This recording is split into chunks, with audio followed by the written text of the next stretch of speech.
জাতীয় স্মৃতিসৌধে স্বাধীনতা সংগ্রামের বীর শহীদদের প্রতি ফুল দিয়ে শ্রদ্ধা নিবেদন করেছেন রাষ্ট্রপতি মোহাম্মদ শাহাবুদ্দিন এবং অন্তর্বর্তী সরকারের প্রধান উপদেষ্টা অধ্যাপক ডক্টর মোহাম্মদ ইউনূস। শ্রদ্ধা জানাতে এসে বিশিষ্টজনেরা বলেছেন, ৭১ দেশকে জন্ম দিয়েছে আর ৭১-এর স্বাধীনতাকে রক্ষা করেছে ২৪-এর গণ অভ্যুত্থান।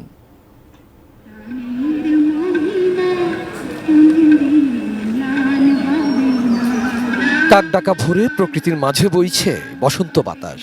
এমন একটি সময়ে বুধবার ৬:৩০ দিকে জাতীয় স্মৃতিসৌধ প্রাঙ্গণে এলেন রাষ্ট্রপতি মোহাম্মদ শাহাবুদ্দিন। তাকে স্বাগত জানান তিন বাহিনী প্রধান। স্মৃতির বেদিতে মুক্তিযুদ্ধের বীর শহীদদের প্রতি পুষ্পার্ঘ্য নিবেদন করেন রাষ্ট্রপতি। এ সময় তিন বাহিনীর একটি চৌকস দল সশস্ত্র সালাম জানায়। বিহুবলে বেজে ওঠে করুণ সুর।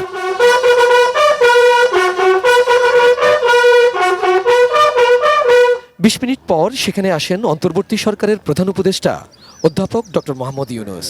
তিন বাহিনী প্রধান ছাড়াও উপদেষ্টা পরিষদের সদস্যরা স্বাগত জানান তাকে। পরে স্মৃতিসৌধে স্বাধীনতা যুদ্ধের শহীদদের প্রতি ফুল দিয়ে শ্রদ্ধা জানান প্রধান উপদেষ্টা।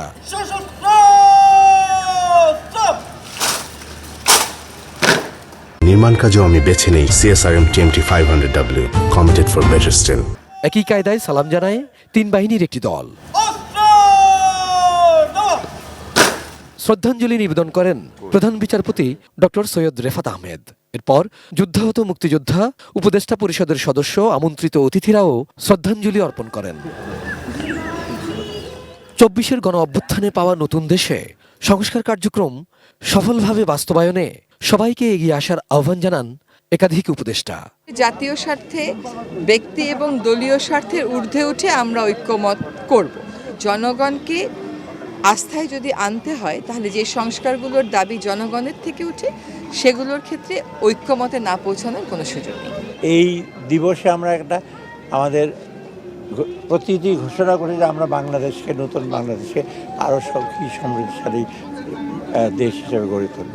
এ সময় উপদেষ্টা আসিফ মাহমুদ সজীব ভূঁইয়া বলেন, যতক্ষণ পর্যন্ত বাক স্বাধীনতা না পাওয়া যায়, ততক্ষণ নাগরিকরা স্বাধীনতার প্রকৃত সুফল পায় না। এবং ২৪-এর গণঅভ্যুত্থান আবার একটি রক্তক্ষয়ী গণঅভ্যুত্থানের মধ্য দিয়ে ৭১ অর্জিত স্বাধীনতাকে আমরা রক্ষা করার যেই কঠিন লড়াই, সেই লড়াইয়ের একটা অন্যতম ধাপ হচ্ছে ২৪। ন্যায়ভিত্তিক সমাজ বিনির্মাণের যে স্বপ্ন নিয়ে মুক্তিকামীরা স্বাধীনতা সংগ্রামে ঝাঁপিয়ে পড়েছিলেন, ৫৫তম স্বাধীনতা দিবসে এসেও সেই প্রশ্ন থেকেই যায়, আদৌ কি তার বাস্তবায়ন হয়েছে?